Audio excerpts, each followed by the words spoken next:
ये किस्सा उन दिनों का है जब साल 1947 में देश आज़ाद हो रहा था। देश का बंटवारा हो रहा था, राज्य बंट रहे थे, लोग बंट रहे थे और सेना भी बंट रही थी।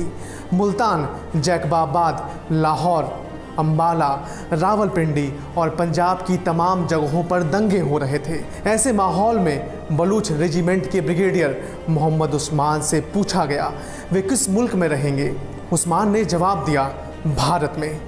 रेजिमेंट के दूसरे अधिकारियों ने कहा, फिर से विचार करो, मुसलमान हो, पाकिस्तान में ही रह लो। लेकिन उस्मान अपने फैसले पर अड़े रहे। बात सिर्फ यही ख़त्म नहीं हुई। मोहम्मद अली जिन्ना और पाकिस्तान के पहले प्रधानमंत्री लियाकत अली ने भी उस्मान को जल्दी प्रमोशन देने का ऑफ़र दिया। दावा किया जाता है कि उस्मान को पाकिस्तानी सेना का अध्यक्ष बनने का भी ऑफ़र दिया गया, लेकिन कोई पैतरा काम न आया। उस्मान टस से मस नहीं हुए। बाद में उन्हीं मोहम्मद उस्मान को नौशेरा के शेर का खिताब मिला। साल 1948 की लड़ाई में उन्होंने ऐसी बहादुरी दिखाई कि तिल मिलाए पाकिस्तान ने उनका सिर कलम करने वाले को 50,000 का इनाम देने का ऐलान कर दिया। जी हाँ, आज की तारीख 15 जुलाई का संबंध उन्हीं ब्रिगेडियर उस्मान से है।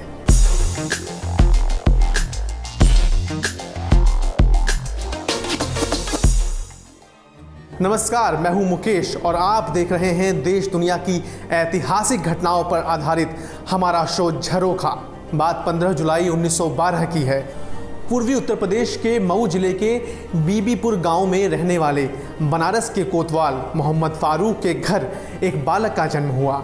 उसका नाम रखा गया मोहम्मद उस्मान। ये बालक कुछ अलग था। इसका पता तब चला जब महज 12 साल की उम्र में उसने ऐसा कारनामा किया जिसने सभी को अचंभे में डाल दिया। हुआ यूं कि बालक उस्मान सड़क से गुजर रहे थे, तभी एक कुएं के पास भीड़ देखी। पता चला कि कोई कुएं में डूब रहा है। उस्मान ने तुरंत ही कुएं में छलांग लगा दी और उस शख्स को बाहर निकाल लाए। बहरहाल उस्मान आगे की पढ़ाई के लिए बनारस चले गए। वहीं उन्होंने सेना में जाने का फैसला किया। 1 जनवरी 1934 को वे ब्रिटिश सेना की रॉयल अकादमी से पास होकर निकले। खास बात यह है कि सैम मानेकशॉ और मोहम्मद मूसा उनके बैचमेट थे, जो बाद में भारतीय और पाकिस्तानी सेना के चीफ बने। उस्मान की पोस्टिंग बलूच रेजिमेंट में हुई, जिसमें रहते हुए उन्होंने तब के बर्मा में जापानियों के खिलाफ न सिर्फ जंग लड़ी बल्कि कई मोर्चे पर फतह भी हासिल की। देश के बंटवारे के बाद उन्होंने तमाम ऑफरों को ठुकराते हुए भारत में ही रहने का फैसला किया। आज़ादी के तुरंत बाद पाकिस्तान के कबायलियों ने पाकिस्तानी सेना की मदद से कश्मीर पर हमला बोल दिया था। 7 नवंबर 1948 तक इन कबायलियों ने राजौरी, नौशेरा, मीरपुर, कोटली और पुंछ पर कब्जा कर लिया था। तब मेजर जनरल कलवंत सिंह ने 50 पैरा ब्रिगेड को इन जगहों पर दोबारा कब्जा करने का आदेश दिया था। तब ये काम काफ़ी मुश्किल लग रहा था। कई दिनों तक चली जंग में 50 पैरा ब्रिगेड के कमांडर मेजर परांजपे घायल हो चुके थे। उनके सैनिक नौशेरा में तैनात तो थे, लेकिन चारों तरफ से पाकिस्तानी सैनिकों से घिरे हुए थे। वो तारीख थी 24 दिसंबर और 25 दिसंबर को मोहम्मद अली जिन्ना का जन्मदिन था। लिहाजा पाकिस्तानी सेना उन्हें नौशेरा बतौर गिफ्ट देना चाहती थी। कबायलियों ने पाकिस्तानी सेना की मदद से नौशेरा पर 3 बार हमला किया, लेकिन उस्मान के फुल प्रूफ प्लान की वजह से वे नाकाम ही रहे। इसी दौरान ब्रिगेडियर उस्मान को एक और समस्या का सामना करना पड़ा। वो था उनके जवानों का भरोसा जीतना। वो मुस्लिम थे और ब्रिगेड के ज़्यादातर जवान हिंदू थे। ऐसी स्थिति में उन्होंने ब्रिगेड के जवानों को आदेश दिया कि जब भी वे एक दूसरे से मिलेंगे तो जय हिंद बोलेंगे। सेना में जय हिंद की ये परंपरा आज भी कायम है।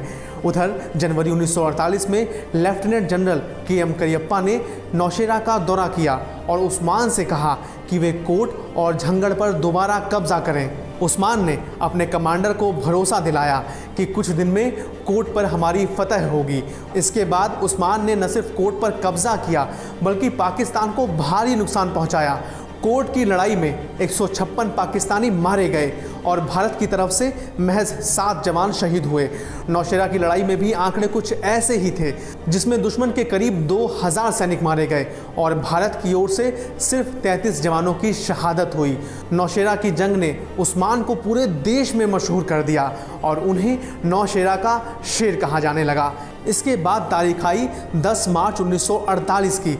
ब्रिगेडियर उस्मान को आदेश मिला कि झांगड़ इलाके पर फिर से कब्जा किया जाए, जिसके बाद उस्मान अपनी ब्रिगेड को लेकर झांगड़ पहुंच गए। इस दौरान दुश्मन की तरफ से उन पर जबरदस्त गोलीबारी हुई। इसी गोलीबारी में एक तोप का गोला उस्मान के पास आकर फट गया। वे बुरी तरह घायल हो गए। इलाज के दौरान उन्हें बचाया नहीं जा सका। हालांकि उनके सैनिकों ने इस घटना के कुछ ही वक्त के भीतर झांगड़ पर फिर से तिरंगा लहरा दिया। दूसरी तरफ ब्रिगेड का हर सैनिक उस्मान के जाने पर आंसू बहा रहा था। पहले उनके पार्थिव शरीर को जम्मू लाया गया, वहां से उसे दिल्ली ले जाया गया। देश के लिए अपनी ज़िंदगी देने वाले इस शख्स के सम्मान में दिल्ली हवाई अड्डे पर बहुत बड़ी भीड़ जमा हो गई थी। खुद तत्कालीन प्रधानमंत्री जवाहरलाल नेहरू ने उनके पार्थिव शरीर को रिसीव किया था। उनके जनाजे में भारत के तत्कालीन गवर्नर जनरल लॉर्ड माउंटबेटन और नेहरू मंत्रिमंडल के करीब सभी सदस्य मौजूद थे। भारत सरकार ने ब्रिगेडियर मोहम्मद उस्मान को मरणोपरांत महावीर चक्र से सम्मानित किया। ऐसा माना जाता है कि भारत की ओर से आज़ादी के बाद हुई किसी भी जंग में शहीद होने वाले वे सेना के सबसे बड़े अधिकारी थे। अगर आप भी ब्रिगेडियर उस्मान को नमन करना चाहते हैं तो हम आपको बता दें कि दिल्ली के जामिया में बटला हाउस के पास ही उनकी कब्र मौजूद है। चलते चलते 15 जुलाई को हुई दूसरी ऐतिहासिक घटनाओं पर भी निगाह डाल लेते हैं। 1916 दुनिया की सबसे बड़ी एरोस्पेस कंपनी बोइंग की शुरुआत हुई। 1937 हिंदी के जाने माने पत्रकार प्रभाष जोशी का जन्म हुआ। 1955 प्रधानमंत्री जवाहरलाल नेहरू को भारत रत्न देने का ऐलान किया गया। 1979 मोरारजी देसाई ने भारत के प्रधानमंत्री के पद से इस्तीफा दिया। झरोखा के इस खास एपिसोड में इतना ही। मिलता हूं अगली बार एक नए एपिसोड में एक नई अनसुनी कहानी के साथ। आप देखते रहिए एडिटर जी हिंदी।